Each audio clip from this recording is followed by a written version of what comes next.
Hello and welcome to the Daily Millwall for Tuesday the 22nd of April 2025. Left it late today. The reason why it's late is I had to wait for the results from the Player of the Season awards dinner to be announced, and here we go. This is from Mill's Instagram account. I don't know if you've heard of Instagram. The Player of the Season, voted for by the fans, was Japhet Tanganga. No surprise, he got first place. Second place, Casper De Nor, and it is Casper De Nor. It's not Casper De Nore. He's not Italian. He's Flemish. It's Casper De Nor. Can you say his name right? Put some respect on his name. Second place, again, no surprise. Third place, Mihailo Ivanovic. Now,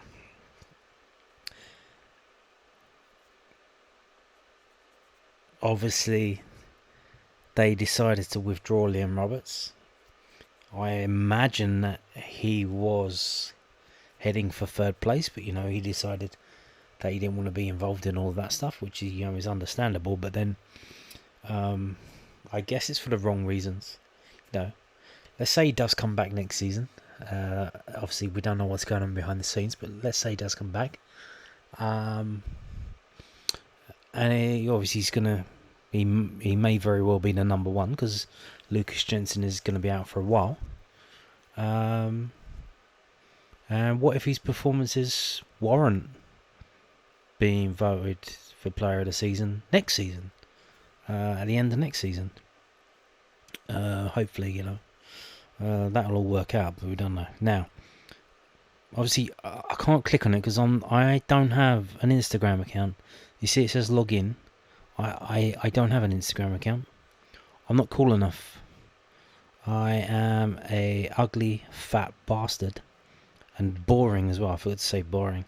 So, you may just about see it there. Player of the Season. So, Japhet Tanganga, clearly, voted for by the squad. So they voted for him, Player of the Season. The goal of the season, well, so far, we still got a couple of games to go. Mihailo Ivanovic versus Luton Town. If you don't remember that one, that was the one RBW lifts it up, gives a little dinky ball up and over to him. He chests it down, moves it onto his other foot, whacks it into the goal. The young Player of the Season, so I think it's player that's under 21 that got the most votes, voted for by the fans, Mihailo Ivanovic, again. And the Junior Lions Player of the Season, so the player that got the most votes from the Junior Lions fans, Japhet Tanganga. So, no surprise really. And George Saville, PFA Community Champion.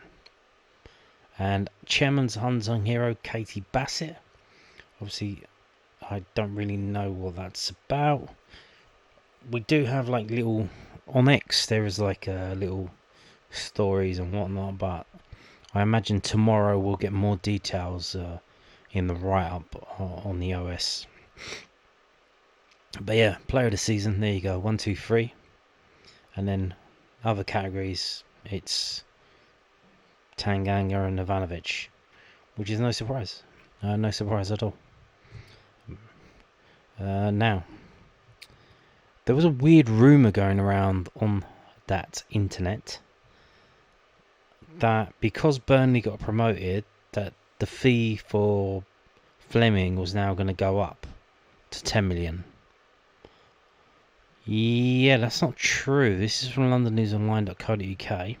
Millwall will not receive extra cash after Zian Flemming helps Burnley achieve Premier League objective. Zian Flemming will be a Premier League player next season after Burnley's promotion from the Championship was confirmed on Easter Monday following a 2-1 win over Sheffield United. The Millwall loanee, who will have his obligation to buy triggered at Turf Moor, joined the Clarets on a deadline day deal in the summer for a then club record fee £7 million. The South London Press understands that there is no promotion bonus included in Flemmings' Mill exit. Flemming, 26, has made 34 championship appearances this season for Scott Parker's side and racked up 10 goals and 3 assists. The Lions have made a significant profit on the attacking midfielder, who was snapped up from Fortuna Sittard in June 2022. He played 92 times for the South Londoners, scoring 23 times across 2 seasons. Flemmings' record sale was trumped this winter when Romain SC was sold to Crystal Palace for £14.5 million. So yeah, that rumour that was going around, that's not true. Why would they had a clause in that would kick in when they got promoted if they basically knew they were going to get promoted? Not only that, the reason why that Zian Flemmings deal is a loan, and the money that we're getting for him, it's not my money, it's Millwall's money, is being passed out over 3 seasons to comply with FFP, because Burnley are kind of, they're in a bit of trouble with that. They don't want what happened to, Sheffield United with a 2-point deduction to happen to them.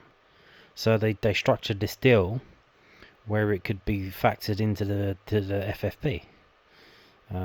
So why would they, they wouldn't have that. That's basically like a ticking time bomb for them at the end of the season, if that 3 million just came in out of nowhere. Like, man, that would be mad. So it's not happening. Now, moving on to this. This is the lowdown from londonnewsonline.co.uk, the South London Press, and it is regarding the match the other day. So we're still doing some post-match stuff. Obviously, game was on Monday. Another Ivanovic Den double keeps the Lions in Championship playoff hunt. Mihailo Ivanovic struck twice as Mill put their Good Friday defeat at Blackburn behind them to beat Norwich City 3-1 and keep their season alive for another game at least. Ivanovic's goals came either side of Femi header. Norwich did pull a goal back through Shane Duffy in the first half stoppage time, but it was a very abject performance from a side that has now conceded 8 goals in 2 games over the Easter weekend. Here is the lowdown on the match, and they have the squad there that we didn't get yesterday on the OS for some reason. I don't know, it didn't load up. So I'll read the team out. It was Evans, Crammer, Cooper, Tanganga, Sturge, Aziz, Denor, Saville, Kundal, Ivanovic, Coburn. The subs were Leonard on for Sturge in the 90th minute, Amaku on for Ziz in the 90th minute, Wintle on for Denor in the 81st minute, Connolly on for Kundal in the 87th minute, Langstaff on for Ivanovic in the 87th minute, and the unused subs were Przewozny, Kelly, Harding and Matthews. A snapshot of the game. Millwall took the lead in the 8th minute, Ivanovic netting his 10th league goal of the campaign, although he won't have known too much about it. Femi Aziz's fierce cross coming off the Serbian's knees and landing perfectly in the bottom corner. It got better for the Lions in the 39th minute. George Saville's free kick was headed in by Aziz to put the home side in a commanding position. However, in first half stoppage time, Norwich pulled one back. Duffy heading past the line stopper George Evans from a corner. Ivanovic headed in his second, the Mill's third of the afternoon from Saville's corner. Tactical approach. Alex Neil made 3 changes to the side that lost 4-1 at Blackburn on Good Friday. Jafet Tanganga, Luke Kundal and Zach Sturge all came into the side in place of Ryan Leonard, Wes Harding and George Honeyman. Neil stuck with 4-4-2 as the Lions still had a mathematical chance of a playoff place. It was a commanding start from the South Londoners. Aziz, Coburn and Ivanovic were all lively and looking to attack everything that came their way. The use of both Josh Coburn and Ivanovic up front made life tough for the Norwich defence, who struggled to cope with the physical aspect brought by both strikers. Star man George Saville, brought back into midfield, replacing the injured Billy Mitchell, was outstanding. Set pieces on point and delivered 2 perfect balls, which Aziz and Ivanovic both benefited from. The best moment, Ivanovic's second goal. It sealed the 3 points for Millwall. It was also a big sigh of relief that the 2-goal cushion was restored and the pressure was lifted, as Norwich never really threatened and never forced line stopper George Evans into a save. Talking point down the pub. Is the playoff dream still on? A crazy Easter Monday in the Championship will show the teams in 4th, 5th, 6th, 7th all lose has once again given Mill hope of a top 6 finish. The Lions are 3 points behind 6th place Coventry with just 2 games to go, although their inferior goal difference means it's more like a 4-point gap. Mill's season does go into another game at least. The final home game of the season is on Saturday against the Swansea City side who are banging form, having won 5 in a row. If Mill can win that, and there is another slip up from Coventry and Middlesbrough, then the battle will go to the final day when the Lions visit Premier League bound Burnley. I think I saw today that now I don't know what this was about. So the games on Saturday, Sky have moved 2 games with a week's notice, but that was supposed to be for the final day of the season. They were supposed to give us 4 weeks notice for this, for the penultimate week. And they've just randomly decided, because obviously they're paying all that money so they can do what the fuck they want, they've decided to move 2 of the games. I think it was... let me try and pull this up. Bear with me.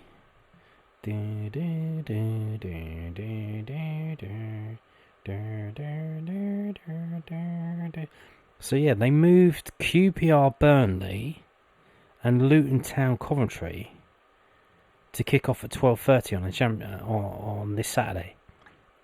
So we could have had our game moved. Like, they're taking the piss. Like, they literally did it today. They announced it today. So with 5 days notice? Like, man, why are the league letting them get away with that? That's ridiculous. That is utterly ridiculous. So, yeah. And I've just realised Crystal Palace versus Aston Villa is on Saturday. So are they going to have to go through London Bridge to get up to Wembley? It's a 5 o'clock kickoff. That should be fun. Cool. Yeah. What the boss had to say. Well, that was one of our best performances. In terms of effort and chances cleared, we were the dominant team throughout the match, and Norwich are a good side. And they've got good attacking players, and the second highest scorers in the league. So the threat is always there, but we have to focus on winning the game for obvious reasons. Yep. Yeah, I mean, yeah. And here we go. More from Alex Neil. This is from southernnews.co.uk. Millwall boss, we have all the fundamentals that really make a successful team.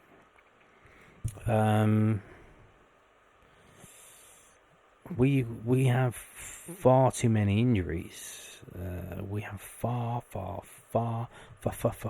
better too many injuries.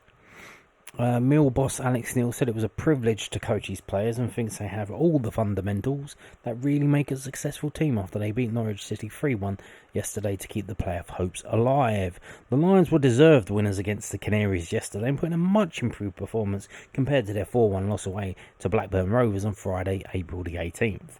The result means Mill have won 7 of their last 11 games and are 3 points off 6th place Coventry City with 2 games left in the season.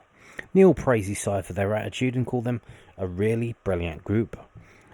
Belief sort of stems from performances and winning, Neil said. When you don't get them and you don't perform and you don't win, I think naturally belief starts to take a little bit of a dent. But what builds belief back up is, determination or organisation, putting everything on the line, working as hard as you possibly can. All the fundamentals that really make a successful team. And I think we've got all those ingredients. What we just need is a bit of time together as a group. I said to the lads afterwards, and I've been in this a long time in terms of football, it's a privilege to coach them at the minute, just in terms of their application, their attitude and how they approach training, how they treat each other in and amongst the building, and what their appetite is like. Every sort of facet you can think of the game. They're a really brilliant group. Sounds like he's having fun, which is good. Now, moving on to this from South London Press, London News Online. End up full of regrets Alex Neil wants Mill to keep playoff hopes alive until the last game of the Championship campaign. Well, as I said before, I've said it a couple of times, it's kind of out of our hands for this game.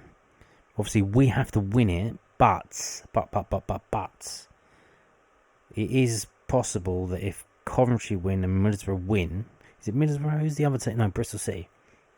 So if Bristol City get to 69 points, and they can do that by winning their game on Saturday, and Coventry get to 69 points, and they can do that by or above, 69 or above. I think if Bristol City win, they get to 70. But you know what I'm talking about. So if we win, but they both win as well, then we're done. It's cooked. We ain't going to Burnley don't matter, even though the tickets went on sale to members today. I haven't heard that they've sold out, so I don't know if people are waiting or what. But what do you do? Do you wait until half time on Saturday against Swansea, and then if it's going our way, you buy the Bromley away ticket? I don't know.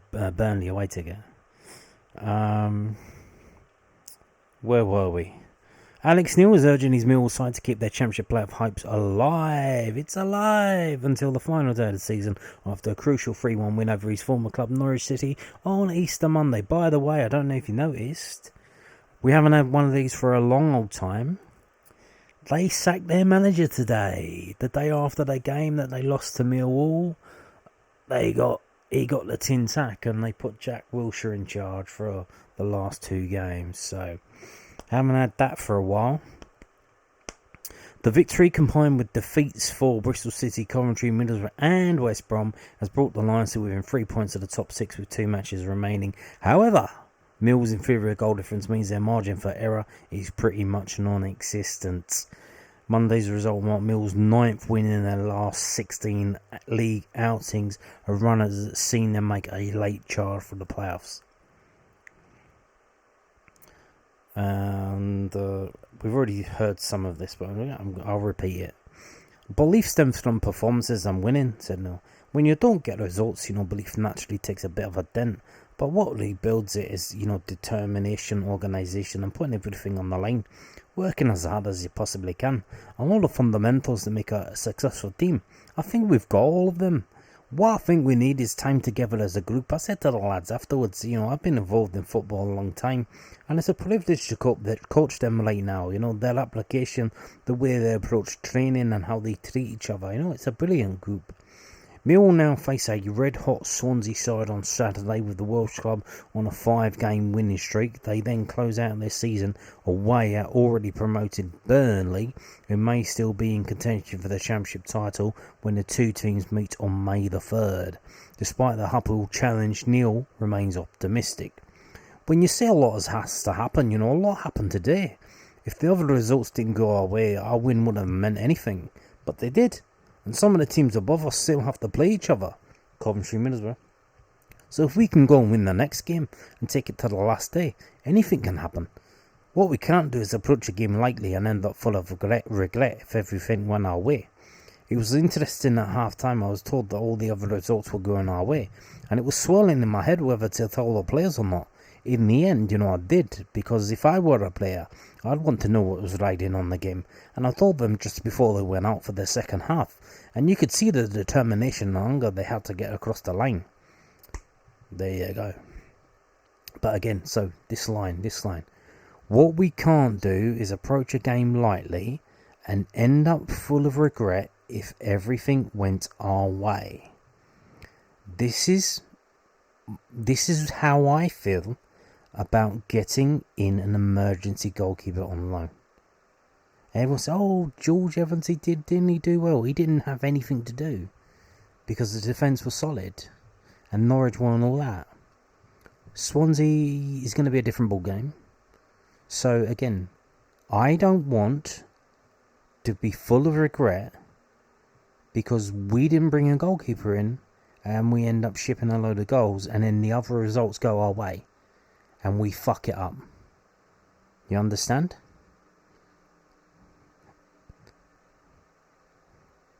Now, obviously, today, Tuesday, I showed you. What did I show you? I showed you this. Now, these are being announced at a glitzy glam dinner being held at the Doubletree Hilton in Rotherhithe tonight. So, what that means, obviously, players and staff are attending that dinner, and that means that Wednesday's coffee morning has been cancelled, which is a shame because it's St George's Day. They could have done like a little theme or something, but it is what it is. Wednesday's coffee morning has been cancelled. Please note that the coffee morning scheduled for Wednesday the 23rd of April at the Den, that's tomorrow, has been cancelled. Do not fear, however. I'm never afraid. Well, coffee mornings will return on Wednesday the 30th of April. And there's a thing there about coffee mornings. So I think someone's are somewhere, are these still going on? Yeah, they are. They are going on every Wednesday, and the thing is, they only tell you if they're not. So I think just assume that it's going to be happening, and then they will tell you, oh, it's not happening today. They have cancelled a few of them and stuff, but now Loanwatch, obviously, big game big weekend in non-league. What is it? What league is it? Is it National League South? I think it's National League South. There's like a 5-way. It's the last game of the season. Regular season is next week. They finished their seasons early, which bizarre because they play like 100. They play like every midweek, which is insane. They got a load of cup competitions as well, but yeah, it's insane how many games they play in non-league. In the National League South, there's like 6 teams that can still win the league. It's going to be an absolutely insane battle on that. It's a shame that it's we got Swansea at home, because I probably would have tried to go to one of them. But yeah, this is other stuff elsewhere. So, differing Easter fortunes for Lions loanees. This is from millfc.co.uk. Bromley secured a maximum 6 points over the Easter period. Kamal Grant and Adam Mayer were in action as the Ravens defeated struggling Morecambe 1-0 at Hayes Lane, before heading to Swindon Town on Easter Monday and picking up a result of the same scoreline. Grant played the full game on Friday with Mayer an unused substitute, before the defender was an unused substitute at Swindon and Mayer was withdrawn at half-time. I'm pretty sure that Grant came on at Swindon. He came on in injury time. I saw that on the live score app. Maybe that was wrong.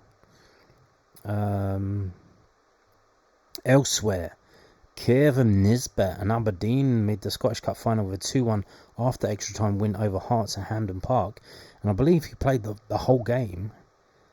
Like every other, like all the players around him, the other attacking players were subbed off. He was still there in like the 120th minute. I don't think he scored, but I watched a bit of it. But yeah, I had to switch off. It's kind of shit, to be honest. But Chin Ockley earned a Man of the Match award in Woking's fixtures over Easter. A 2-2 draw at Maidenhead United and a 3-0 win at home to Aldershot, with Shamal Lawson an unused substitute in both. So Woking were in danger of getting relegated, and that fixture, that is a massive local derby. That you have no idea. Woking versus Aldershot. Not that it gets a bit tasty, like there were worse games in non-league, but it is a bit rambunctious, shall we say. And they won that 3-0, and that win there, that confirmed that they stayed up. That confirmed their safety.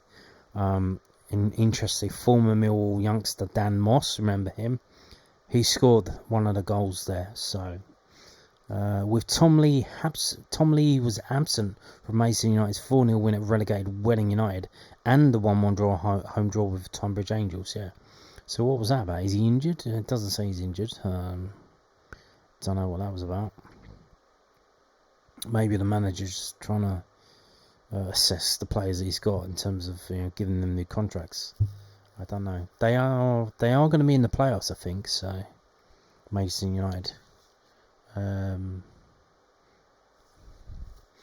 So yeah, the games coming up this weekend: Barrow versus Bromley, Aberdeen versus Hibernian, Woking versus Eastleigh, and Farnborough versus Maidstone. Cool. Now, so if you weren't at the game on Saturday, on Monday, get confused. You wouldn't have seen this. So what happened at half time is that all of these people here, coaches and players from the Millwall Academy, so that's under 18s and under, they walked around the edge of the pitch, and took some applause for their fine efforts.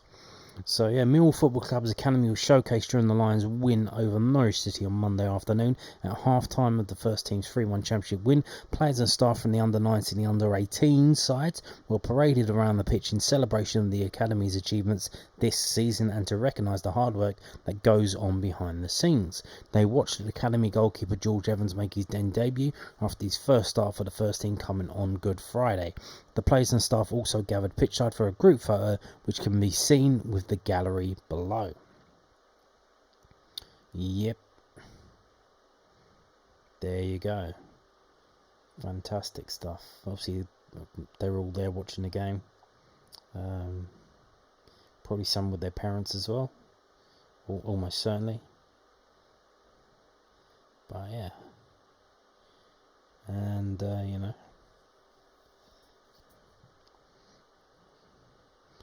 good to see. Good to see. Now, talking of youngsters and academies, there is the under-21 game is tomorrow. I'm just wondering. I imagine, obviously, I'll just if I show you this first. So, oh great, reset. Okay, don't worry, don't panic. We'll fix that.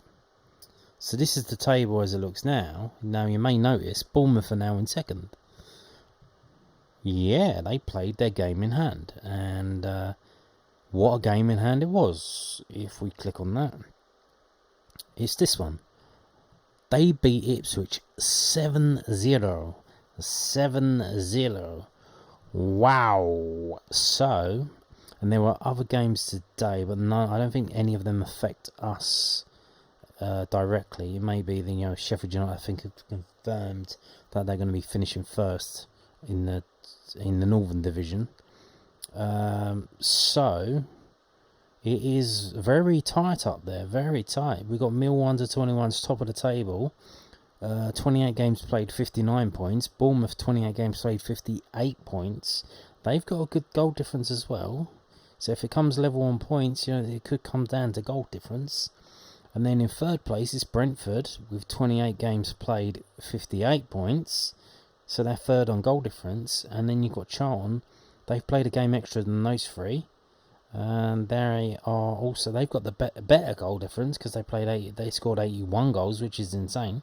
But they scored a lot of them against the northern teams who aren't very good. And they've got 55 points.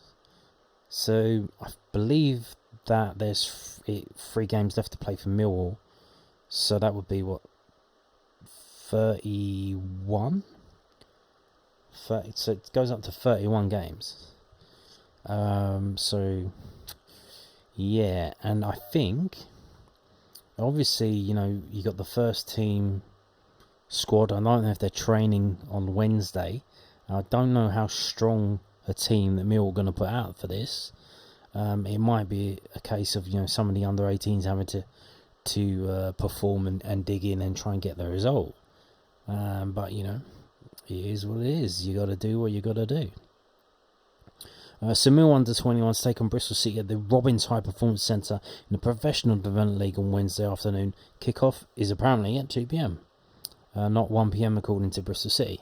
Kevin Nugent's side look to continue their good form, hoping to leapfrog Brentford as they look to consolidate their lead at the top of the Professional Development League South. What? We're already top of the table. We don't need to leapfrog Brentford. The Lions will be looking to build on last week's impressive display against Crewe Alexandra at the Den, where Frankie Baker's first half hat-trick and Rafik Lamptey's second half strike was enough to see off the Railway men. The Lions currently sit top of the table, a point ahead of title rivals. Wrong! It's changed, it's now Bournemouth, as I've just shown you, after their defeat to Watford on Good Friday. The reverse fixture against Bristol City, so that was at Cameron Road, saw the Lions turn around the 2-goal deficit thanks to goals from AJ Matthews and Jaden Celestine Charles. Highlights from the fixture are available below when you sign into your Millwall profile. Updates from this match will be available at Millwall Academy on Twitter, the Lions official Academy X account. The game isn't. The game won't be live. I think because I think they're going to be fielding quite a young team, either us or Bristol. Again, I don't think any of the players that are in the fringes of the first team squad will be involved. They're at the dinner tonight. Travelling to Bristol City tomorrow morning for a 2 p.m. kickoff? Probably not. So I don't know who's at the dinner, but I don't know, maybe... How old is AJ Matthews? 19, 20? Maybe he's at the dinner? I don't know. But players like him and others, I don't think they're going to be going to Bristol to play in this game. I think it's going to be quite a young team. So, fingers crossed. We hope they come away with a result because, it's very tight at the top. It's not going to be the end of the world if we don't win, but it's going to be a shame, when you got basically a 3-horse race. If we end up third, it's going to be a real shame after a whole season of hard work and grinding it out if we don't get the result. And you can see, we've got the best defence in the league. We've only conceded 33 goals. So, we are very much quite similar to the first team in that it's defence first. If we see, so we're the only game on Wednesday. There's a game on the 25th. We'll find out when. So Bournemouth are playing on the 25th, which is Friday. They got Colchester. I think that's going to be an easy win for them. Who else have we got? Brentford away at QPR. Now they might slip up there. That is also on the 25th. So Friday. And then Bournemouth away at Coventry next Monday. And then what else have we got? Brentford away at Crewe. Well, Crewe aren't that good. That's on next Monday as well. So by the time that Mill play Wigan away at Wigan, which is set to be at what wasn't known as the JJB, is now the Brick Community Stadium, we could probably know what we need to do to qualify in that fixture. And then the last game of the season at the Den, 2nd of May. Nice. So there you go. And on that note, that is it. Thank you for watching. Arrivederci. Ciao. Bye bye. Auf Wiedersehen.